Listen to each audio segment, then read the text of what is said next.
درود پاک کب کب کہاں کہاں اور کیسے کیسے کام آتا ہے۔ ایک بہت ہی خوبصورت واقعہ، بڑا ایمان افروز واقعہ ہے جو میں آپ کے سامنے پیش کرتا ہوں۔ ایک دوست نے اپنے ایک دوسرے دوست کو قرض دیا، اور جب اس نے قرض دیا تو وہ قرض ایک بڑی اماؤنٹ تھی، 3000 دینار۔ وہ ٹائم آ گیا جب اس ٹائم وہ قرض لینے کے لیے اپنے دوست کے پاس گیا کہ بھائی مجھے میرے پیسے واپس دو، تو اس نے کہا کہ پیسے تو نہیں ہے میرے پاس، میں کولیپس ہو گیا ہوں، بزنس اب میرا ختم ہو گیا ہے، میں تمہاری رقم نہیں دے سکتا۔ اس نے ایک اور ٹائم دے دیا اسے کہ ٹھیک ہے اب اتنے وقت دنوں کے بعد میں دے دوں گا۔ وہ ٹائم بھی گزر گیا، اور جب وہ ٹائم بھی گزر گیا تو اس کے بعد اس دوست نے کہا کہ اب تو پیسے دے دو بھائی، میرا ٹائم پورا ہو گیا ہے۔ پھر نہ دے سکا ٹائم۔ آخر کار معاملہ جو ہے وہ کورٹ میں چلا گیا، قاضی کے پاس چلا گیا۔ اب قاضی نے جس کو پیسے دینے تھے اس کو بلایا اور کہا کہ بھائی آپ کو اس کے پیسے دینے ہیں؟ کہتا ہے ہاں پیسے تو دینے ہیں۔ تو کہا پھر دیتے کیوں نہیں ہو؟ کہا پیسے ہیں ہی نہیں، کاروبار ہی ختم ہو گیا ہے، قرضہ تو لیا تھا، اب میرے پاس بچا ہی کچھ نہیں ہے۔ تو کہا اچھا اب یہ بتاؤ کہ کب دو گے، کیسے دو گے؟ اس نے کہا بس میرے پاس پیسے ہی نہیں ہیں۔ تو کہا اب تمہارے پاس 30 دن کا ٹائم ہے، 30 ڈیز میں یا تو اس کے پیسے لوٹا دو یا 30 دن کے بعد تمہیں قید کر دیا جائے گا۔ یہ شخص اب گھر آیا، پیسے تو تھے نہیں، مگر شاید علماء نے لکھا کتابوں میں، یہ واقعہ کئی بڑی بڑی کتابوں میں لکھا اور درود پاک کے فضائل کی بڑی بڑی کتابوں میں لکھا، اور اس شخص نے سوچا کہ اس نے ایک حدیث پاک پڑھی ہوئی تھی کہ جس میں یہ نبی پاک علیہ الصلوۃ والسلام نے فرمایا ہے، جس کا مضمون ہے کہ جو شخص پریشان ہو، مصیبت زدہ ہو، اسے چاہیے کہ مجھ پر کثرت سے درود پاک پڑھے، کیونکہ درود پڑھنا مصیبتوں اور پریشانیوں کو لے جاتا ہے۔ اب اس عاشق رسول نے سوچا اور تو کچھ ہے نہیں، اب میں درود پاک پڑھنا شروع کرتا ہوں۔ صبح سے لے کر شام تک وہ درود پاک پڑھنے لگ گیا۔ 27 دن گزر گئے، only 3 days left، 3 دن باقی تھے قاضی کے پاس جانے میں۔ 27 دن گزر گئے درود پڑھتے پڑھتے۔ جب 28ویں رات آئی تو آنکھیں تو بند ہوئیں، مگر خواب میں اسے ایک آواز آئی، گھبراؤ نہیں، تمہارا قرضہ ادا کر دیا جائے گا، تمہارا مسئلہ سالو ہو جائے گا۔ صبح اٹھتا ہے، درود پاک پڑھ رہا ہے، مگر کہتا ہے یہ آواز سے تو مسئلہ حل نہیں ہوگا، پیغام کیا ہے اسے سمجھ نہ آیا۔ 28واں دن گزر گیا، 29ویں رات آ گئی، مگر اب آنکھیں بند ہوئیں اور قسمت جاگ اٹھی۔ نبی پاک صاحب لولاک صلی اللہ تعالی علیہ وسلم خواب میں تشریف لائے، اور پیارے آقا صلی اللہ تعالی علیہ وسلم نے فرمایا گھبراؤ نہیں، علی بن عیسیٰ وزیر کے پاس جاؤ، وہ تمہارا قرضہ ادا کر دے گا۔ اب یہ عاشق رسول صبح اٹھا تو ویری فریش، حشاش بشاش کہ اب تو کام ہو گیا، نبی پاک نے خواب میں آ کر بشارت دی ہے۔ مگر پھر ذہن میں سوال آیا کہ علی بن عیسیٰ کے پاس جاؤں گا تو ثبوت کیا ہے، پروف کیا ہوگا؟ میں جا کر اس کو کہوں گا کہ میرا قرضہ دے دو تو ایسے تو قرضہ نہیں دے دینا، اور میں نے اس کو کہا کہ مجھے نبی پاک نے خواب میں کہا ہے، اور اس نے اگر مجھ سے کوئی نشانی مانگی تو میں نشانی کیا دوں گا؟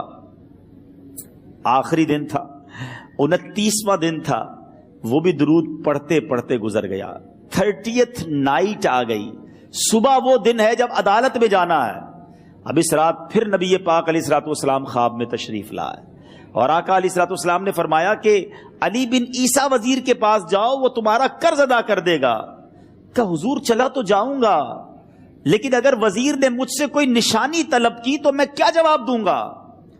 پیارے آقا علیہ الصلوۃ والسلام نے کمال کا ارشاد فرمایا کہ علی بن عیسیٰ سے کہنا کہ تم روزانہ فجر کی نماز کے بعد 5000 بار درود پاک پڑھتے ہو، یہ راز فقط تم جانتے ہو اور تمہارا رب جانتا ہے۔ اب یہ جب صبح اٹھا تو ایک نشانی بھی مل چکی تھی۔ عدالت میں جانے سے پہلے وزیر کے دربار میں پہنچ گیا، اسے یہ ڈر تھا کہ آج پیسے نہ لوٹائے تو سزا ہو سکتی ہے۔ جب وزیر کے دربار میں پہنچا تو وزیر اپنے مشیروں کے ساتھ بیٹھا تھا۔ کہا مجھے آپ سے بات کرنی ہے۔ کہا بتاؤ کیا بات کرنی ہے؟ کہا میں ایک پیغام لایا ہوں آپ کے لیے۔ اچھا کس کا پیغام لائے ہو؟ کہا میں نبی پاک جناب محمد مصطفیٰ صلی اللہ تعالی علیہ وسلم کا پیغام لایا ہوں۔ وہ عاشق رسول وزیر تھا، کہتا بتاؤ میرے آقا نے کیا پیغام دیا ہے؟ کہ حضور میں 3000 دینار کا مقروض ہوں، آج آخری دن ہے اور میرے آقا نے مجھے بشارت دی ہے کہ آپ سے کہوں کہ آپ میرا قرض ادا کر دیجئے۔ علی بن عیسیٰ کہتا ہے کوئی ثبوت ہے آپ کے پاس؟ ہے کوئی دلیل بھی ہے آپ کے پاس؟ میں کیسے مان لوں کہ آپ کو نبی پاک علیہ الصلوۃ والسلام نے بھیجا ہے؟ عاشق رسول کہتا ہے خالی ہاتھ نہیں آیا، میرے آقا نے مجھے دلیل بھی عطا فرمائی ہے، مجھے ایک ایویڈنس بھی دیا ہے، اور پروف یہ ہے حضور کہ آپ روزانہ صبح فجر کی نماز کے بعد نبی پاک صلی اللہ تعالی علیہ وسلم کی بارگاہ میں درود و سلام کا نذرانہ پیش کرتے ہیں۔ جب تک 5000 کا عدد پورا نہیں ہوتا آپ اس وقت تک کسی اور سے بات نہیں کرتے، اور اے وزیر صاحب یہ راز صرف آپ کو پتا ہے اور آپ کا رب جانتا ہے۔ اللہ اکبر! وہ وزیر تو جس کو کہے نا جھوم اٹھا، ایسا عاشق رسول وزیر تھا جو روزانہ صبح 5000 درود پڑھتا ہو، اس کی تو عید ہو گئی نا۔ وہ کہتا ہے مرحبا یا رسول اللہ، میرے آقا نے میرے درود قبول کر لیے، اس سے بڑھ کر میرے لیے سعادت کیا ہوگی؟ اب یہ وزیر اپنے سیٹ سے اٹھتا ہے، اپنے کمرے میں جاتا ہے، تھوڑی دیر بعد واپس آ کر اس عاشق رسول کے ہاتھ میں 3000 دینار رکھ کر کہتا ہے حضور پہلے 3000 دینار تو نبی پاک کا حکم کی میں ادب سے بجا لاتا ہوں، میرے آقا نے جو حکم فرمایا یہ 3000 دینار آپ کو پیش کرتا ہوں، حضور ایک اور 3000 دینار لیجئے۔ میرے گھر آپ آئے، اتنی اچھی خبر سنائی، آپ نے قدم رنجا فرمایا، یہ 3000 اس کا نذرانہ ہے، اور ایسا کیجئے 3000 اور لیجئے، اس سے اپنے بچوں کے لیے کچھ چھوٹا موٹا کام شروع کیجئے، اور ایک وعدہ کر کے جائیے، آج کے بعد زندگی میں آپ کو جب بھی کوئی کام پڑے میں آپ کا بھائی ہوں، مجھے یہ خدمت کا موقع دیجئے گا۔ اللہ اکبر! وہ مقروض جو ایک رات پہلے 3000 دینار کا مقروض تھا، ہو سکتا ہے اس کے بیک آف مائنڈ یہ بھی چل رہا ہو کہ اب شاید کل میں نے جیل میں جا کر، عدالت میں جا کر گرفتاری دے کر جیل میں جانا ہے، مگر اب 9000 دینار ہاتھ میں ہیں۔ عاشق رسول جھومتا ہوا نبی پاک کی یاد میں گھومتا ہوا اب عدالت میں پہنچا۔ عدالت میں everybody expecting over there کہ آج اس نے آنا ہے اور آ کر کہنا یہی ہے کہ پیسے تو نہیں ہیں، گرفتار کر لو، مگر جا کر اس عاشق رسول نے 3000 دینار جج صاحب کے ہاتھ میں رکھ دیے۔ قاضی کہتا ہے پہلے تو یہ بتاؤ پیسے آئے کدھر سے؟ تم تو کہتے تھے غریب ہوں، تم تو کہتے تھے کاروبار نہیں ہے، ایک مہینے میں اتنی بڑی رقم کا انتظام کیسے ہو گیا؟ سبحان اللہ! اس عاشق رسول نے گویا زبان حال سے یہ کہا ہوگا کہ یہ تو کرم ہے ان کا، ورنہ مجھ میں تو ایسی بات نہیں، اتنا دیا سرکار نے مجھ کو، اتنی میری اوقات نہیں۔ اس نے وہ پورا واقعہ بھری عدالت میں سنا دیا۔ اللہ اکبر! میرے پیارے اسلامی بھائیوں ذرا سوچو پہلے زمانے میں کیسے عاشقان رسول ہوا کرتے تھے، وہ جج، وہ قاضی بھی کیسا سرکار علیہ الصلوۃ والسلام کا عاشق تھا۔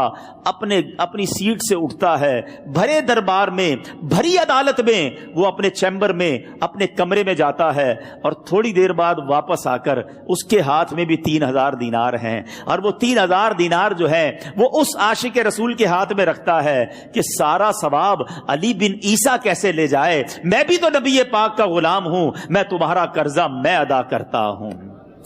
اچھا، اب ایک اور عجیب سینیریو یہ بن گیا کہ جس نے کیس کیا تھا، جس نے دعویٰ کیا تھا، وہ بھی یہ سارا منظر دیکھ رہا تھا۔ کہتا ہے جج صاحب ذرا رکیے، میں بھی اپنے آقا کا امتی ہوں، اور ایک کام کیجئے، قلم کاغذ منگوائیے، اس عاشق رسول کا قرضہ ہی میں معاف کر دیتا ہوں۔ اچھا، اب عاشق رسول نے وہ واپس 3000 دینار جو جج صاحب نے دیے تھے وہ واپس جج صاحب کو دیے کہ حضور یہ پیسے آپ ہی رکھ لیں، قرضہ ہی معاف ہو گیا، اب آپ کے پیسے کا میں نے کیا کرنا ہے؟ جج صاحب کہتے ہیں جو پیسے نبی پاک کے نام پر نکالے ہیں اب مجھے واپس نہیں چاہیے، یہ بھی تم اپنے ساتھ لے جاؤ۔ اللہ اکبر! میرے میٹھے اسلامی بھائیوں، وہ عاشق رسول ایک رات پہلے 3000 دینار کا مقروض ہے، اب 12000 دینار لے کر گھر کو واپس جا رہا ہے۔ اس ایک واقعے کے اندر جو ہم سب کے لیے درس ہے، جو ہم سب کے لیے پیغام ہے، شاعر لکھتے ہیں نا، دکھوں نے تم کو جو گھیرا ہو تو درود پڑھو،